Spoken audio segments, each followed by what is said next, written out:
tout ce que j'ai pu voir, regarder ces derniers temps parce qu'il y a eu énormément de choses. Merci le chômage. C'est parti.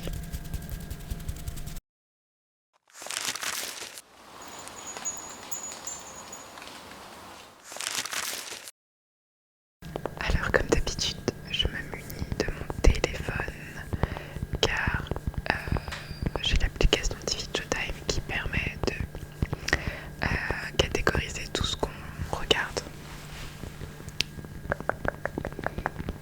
Ça permet de savoir son temps d'écran dans le mois, ce qui n'est pas forcément une très bonne chose du coup. Mais ça aussi permet de regarder, de voir si on a déjà vu des films, ou enfin bref, les noter et de voir les notes des films avant de pouvoir les regarder.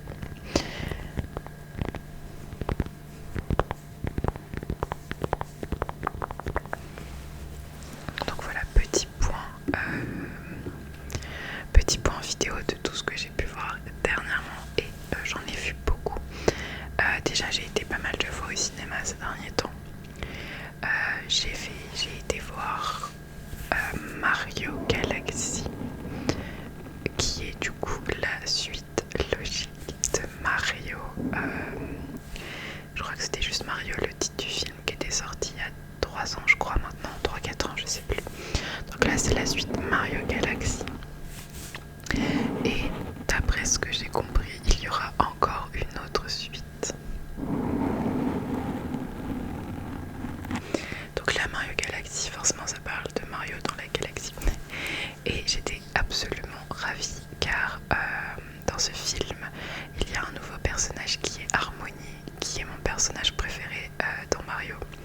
Quand je jouais à Mario Kart, c'était le perso que je prenais. J'adore Harmony. Donc là j'étais très contente qu'ils introduisent ce perso. Et pour donner une note à ce film, je pense... Je sais pas, en fait je pense que j'ai quand même préféré le premier. Le deuxième était tout aussi bien, mais je pense que je mets quand même le premier un petit peu au-dessus du deuxième. Mais le deuxième se laisse quand même regarder largement. Il y a juste, je trouve que Bowser perd un petit peu de son perso, de sa personnalité dans le film. Mais sinon voilà, j'ai plutôt bien aimé Mario Galaxy. Et le deuxième film que j'ai été voir au cinéma, il s'agit de Michael, le biopic de Michael Jackson, que j'ai aussi adoré. Alors je suis une grande fan de Michael Jackson depuis très longtemps. Quand j'étais petite, mon père écoutait très souvent, enfin même encore aujourd'hui, Michael Jackson. Du coup j'ai été bercée par les chansons de Michael et du coup ça m'a fait plaisir de voir son biopic. Alors évidemment c'est romancé, ça ne raconte pas sa vie dans les détails, c'est un film, c'est Hollywood. Par contre, si je peux faire quelque chose, c'est saluer le jeu d'acteur de, je ne sais plus son nom, de l'acteur qui joue du coup Michael, il s'agit d'ailleurs du neveu de Michael Jackson.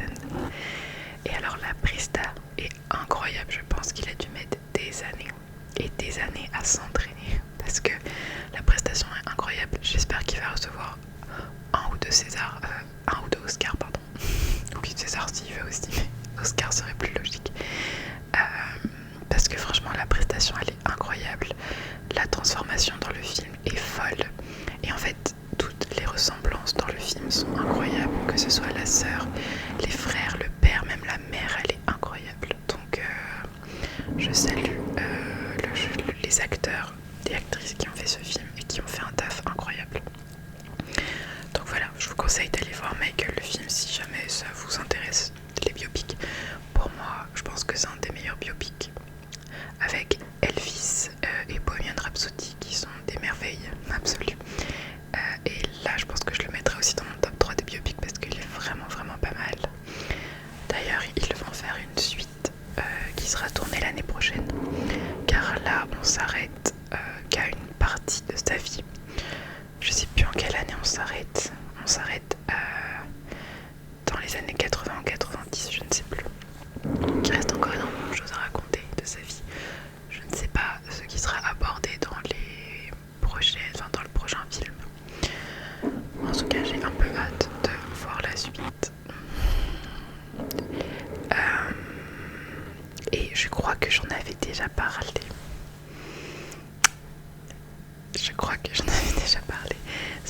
j'ai vu Hoppers, le dernier Disney Pixar au cinéma aussi, qui était vraiment pas mal du tout. Mais j'en ai déjà parlé, mais on oublie. Du coup, j'avais été voir ça au cinéma et c'était très très très cool. Ensuite, en nouveauté, j'ai regardé pas mal de films nouveaux sur Netflix. À un moment donné, je m'embêtais pas et je regardais les films, les 10 films les plus vus. Et j'ai été vachement déçue pour la plupart. J'ai vu le film 180 qui, de mémoire, se passe en Afrique du Sud. Et ça parle de vengeance. Alors habituellement, je suis une très grande fan de films de ce style, de films de vengeance. Sauf que là, j'ai pas aimé du tout. Mais alors, pas du tout. J'ai trouvé qu'il y avait aucun scénario, c'était brouillon, j'ai rien compris. Enfin, si j'ai compris, mais c'était... Donc voilà, je ne vous conseille pas le film 180. J'ai vu aussi le film Roommate, que j'ai pas trop aimé non plus. Enfin, c'est pas horrible, mais ça se laisse regarder, quoi. C'est... Voilà. Qui est la fille de Adam Sandler qui joue dedans. Qui d'ailleurs commence à se faire une petite place dans des films Netflix, on la voit très souvent. Mais je l'ai pas trouvé incroyable, c'est un film d'ado, pour ado quoi. Je n'ai pas trouvé ça oufissime. Par contre, j'ai vu le film Apex, avec Charlize Theron en tête d'affiche, que j'ai trouvé vraiment pas mal du tout. Il y a, en fait ça parle dans Meurtrier, je sais pas comment vous dire ça, ça se situe en Australie, le film, et ça parle d'un meurtrier, en fait tout le long, c'est la course au meurtrier, le meurtrier qui poursuit sa proie, entre guillemets. Et franchement il était vraiment pas mal, il m'a tenu en haleine jusqu'à la fin. Ce qui est très rare pour ce genre de film qui peut être très vite répétitif parce que 1h30 basé là-dessus, voilà. Mais Charlize Theron est incroyable, comme d'habitude, son jeu d'actrice, j'adore. Et le méchant, le meurtrier, est joué par... Je sais plus le nom. C'était l'acteur qui joue dans Les Kingsman, que j'aime énormément. Et ça fait très très très très très très bizarre de le voir dans un rôle de méchant. Enfin, je sais pas pourquoi je mets les guillemets, oui c'est un méchant. Donc voilà, je conseille Apex si vous voulez petit film tranquille. Enfin tranquille non mais bref. Après j'ai regardé le dessin animé Mummies, que j'ai trouvé archi nul. Pourtant habituellement j'aime bien les dessins animés que sortent Netflix. Là je l'ai trouvé archi nul. Donc petite croix. Et alors là j'ai commencé à regarder les Marvel. Je n'y connaissais absolument rien du tout. J'ai jamais voulu regarder de Marvel parce que j'avais regardé une fois le tout premier, du coup à regarder les Captain America. Et j'avais trouvé ça d'une nullité sans nom. Désolée pour tous les fans de Marvel. Je n'avais absolument pas aimé. Et là je me suis dit que j'étais au chômage, donc j'ai envie de rattraper quand même les films. J'ai envie d'améliorer ma culture cinématographique et on va dire que les Marvel font quand même partie des classiques dans le cinéma. Qu'on aime ou qu'on n'aime pas, voilà, ça fait quand même partie des films les plus regardés au monde. Donc du coup je me suis lancée dans les Marvel, donc j'ai commencé pas par ordre chronologique parce que d'après ce que j'ai compris, c'est pas l'année de sortie qu'il faut regarder, mais il y a un ordre, enfin oui non du coup, il y a un ordre chronologique, mais il y a pas, faut pas regarder en fonction des années de sortie. C'est absolument pas clair ce que je dis, mais je me comprends. Alors du coup j'ai commencé à regarder, donc j'ai pas re-regardé Captain America qui est le premier à regarder parce que je n'ai absolument pas aimé. Du coup j'ai regardé, je crois que le deuxième c'était Iron Man. Du coup j'ai commencé à regarder Iron Man et ainsi de suite. Donc en fait j'aime bien. Alors je les aime pas tous, j'ai pas encore tout regardé. J'ai regardé les 3 Iron Man, j'ai regardé un Avengers et j'ai regardé 2 Thor pour le moment, donc je les fais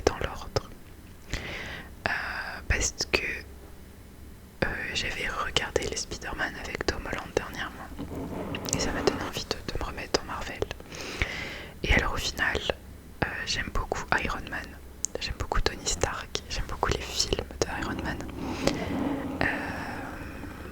Alors malheureusement je me suis fait spoiler du coup en regardant des Spider-Man de Tom Holland, c'est pas grave. Spoiler en plus sur un truc bien important quoi. Mais au final, j'aime plutôt bien. Alors encore une fois, j'aime pas tous les films. Je les ai pas encore tous vus. Mais j'aime plutôt bien. Le seul problème que j'ai dans ces films, c'est que je trouve le scénario extrêmement répétitif, même si vous allez me dire que c'est le but. On est toujours sur un méchant, quelque chose, un combat, le gentil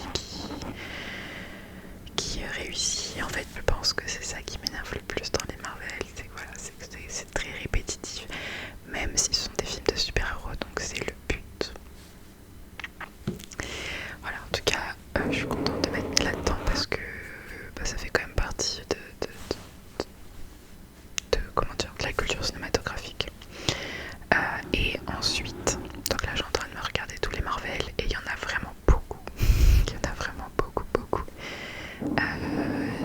J'ai déjà regardé les DC parce que pour le coup, j'aime beaucoup les Batman. Et qu'est-ce que j'ai regardé d'autre? Superman.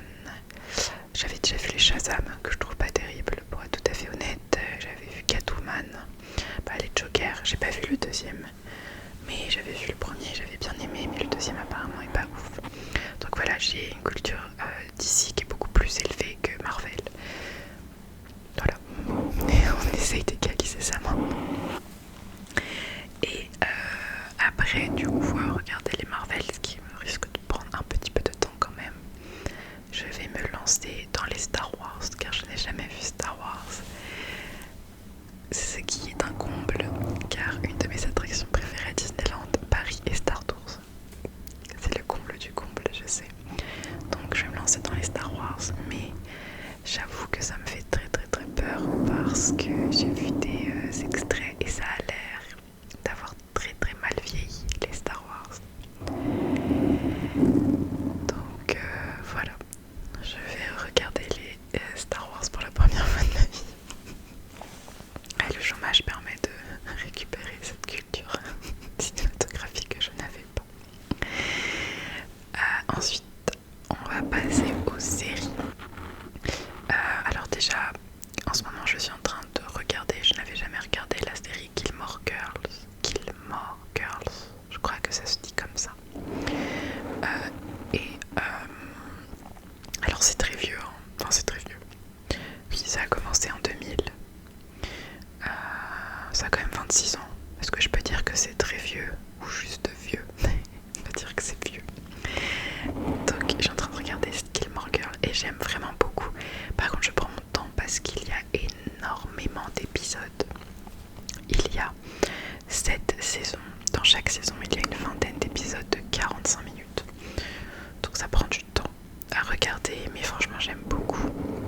C'est très c'est ma vibe en fait, très je sais pas comment dire, très cocooning, très je sais pas. Voilà, ça se laisse regarder et j'aime vraiment beaucoup. Donc voilà, je suis en train de regarder Gilmore Girls. Gilmore Girls, j'aurais peut-être dû regarder plutôt en automne.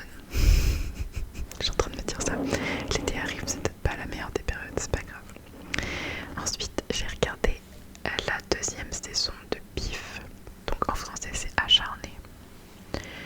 J'avais plus qu'aimé la saison 1. J'avais adoré la saison 1. Je l'ai trouvée vraiment incroyable.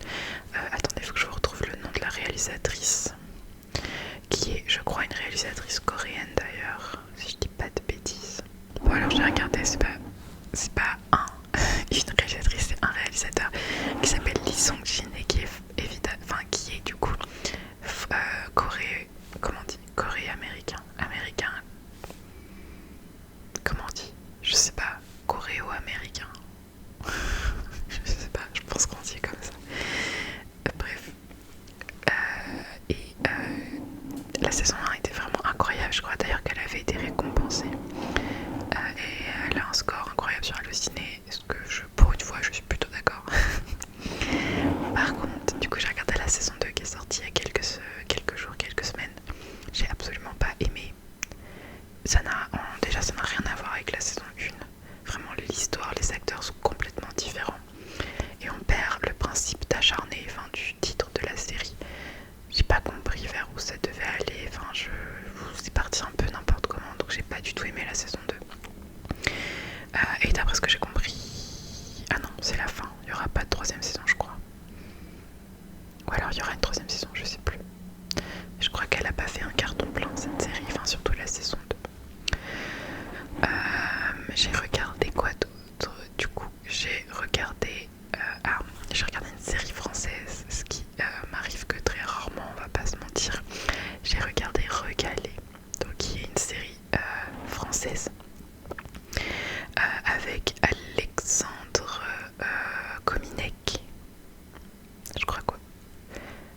que ça se dit comme ça, Alexandre Kominek.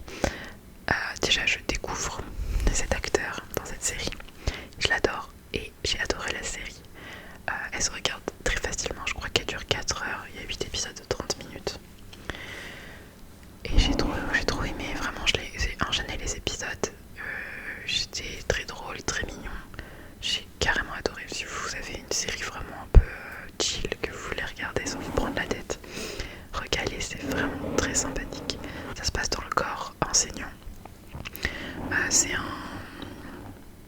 Comment on appelle ça? Alors c'est pas vraiment un trafiquant de drogue, c'est un... Comment je pourrais dire ça? Un voyou. On va dire que c'est un voyou du coup qui intègre une école, qui se fait passer pour quelqu'un, pour la police, enfin bref. C'est très très sympa, très drôle, je vous la conseille. Je m'excuse, j'ai dû couper la caméra car je n'avais plus de batterie. Ensuite, j'ai trois autres séries que j'ai vues. Alors j'ai vu If Witches Could Kill, qui est la dernière série horreur coréenne sur Netflix. Alors déjà, avant de commencer la série, je n'ai pas regardé la bande-annonce, donc je ne savais pas que c'était de l'horreur. J'aurais jamais regardé si c'était le cas. C'est pas grave, en vrai, elle était vraiment pas mal comme série. Vous aimez l'horreur, bien entendu. C'est vraiment très sympa. Je crois que j'ai jamais vu de série d'horreur, enfin de choses horreur de Corée. Parce que vous connaissez mon amour pour les films et les séries coréens. J'adore. Je trouve qu'ils sont très très forts dans ce milieu, très très forts dans ce domaine. Et là du coup ça parle d'une sorte d'application maudite. Donc ça parle de comment on appelle ça, de sorte de vaudou, mais version version chaman. Bref, de la magie noire, on va dire, de la magie, je sais pas, de version chaman. Donc c'est une application qui est gérée du coup par ça, qui quand tu l'utilises déclenche un compte à rebours vers la mort. Du coup voilà, ils essayent de survivre. Il y a beaucoup de péripéties, beaucoup de comment dire, il y a beaucoup de sang, donc gros trigger warning si vous aimez pas le sang, si vous aimez pas les entailles, regardez pas. Moi j'ai tourné la tête plusieurs fois parce que je suis pas une grande fan de ça, mais par contre la série est vraiment très cool. J'ai beaucoup aimé, on s'ennuie pas, donc si vous aimez les trucs d'horreur, je vous conseille If Witches Could Kill. Je crois d'ailleurs que quand je suis en train de tourner la vidéo, elle est encore en top 10 des séries regardées sur Netflix. Donc voilà, j'ai vu dans le domaine toujours un peu sombre, j'ai vu Unchosen, qui est une série qui parle de secte. Je crois que ça se passe en Angleterre. Et je suis très mitigée sur cette série. Donc c'est avec Asa Butterfield, je sais plus comment il s'appelle, c'est l'acteur principal de Sex Education, la série. D'ailleurs ça fait très bizarre de le voir dans un rôle qui est complètement à part de ce qu'il a l'habitude de faire. Donc ça parle d'une secte, donc d'une communauté chrétienne recluse, qui vivent dans leur secte en fait, voilà, qui ont des trucs très stricts, surtout envers les femmes, comme beaucoup de sectes, malheureusement. Et il y a un prisonnier qui est en fuite, en fait, qui essaie d'intégrer cette secte, sauf qu'il se passe plein de choses, plein de péripéties. Donc on est mitigé entre qu'est-ce qui est qu'est-ce qui est le véritable danger, est-ce que c'est la secte ou est-ce que c'est le prisonnier en fuite, enfin bref. Voilà, la série en soi est très cool, elle est très bien construite, très bien faite. Pareil, ça apporte des thématiques très dures, hein, donc gros trigger warning, mais j'ai pas du tout aimé la fin, j'ai pas compris pourquoi on arrive à cette fin, enfin, je sais pas, j'aurais aimé une autre fin, j'aurais aimé que... Bref, je vais pas vous spoiler, mais voilà. Mais en soi, elle se laisse regarder, elle est plutôt bien. Et j'ai regardé une autre série pas ouf, coréenne, qui s'appelle Boyfriend on Demand, qui, je crois, et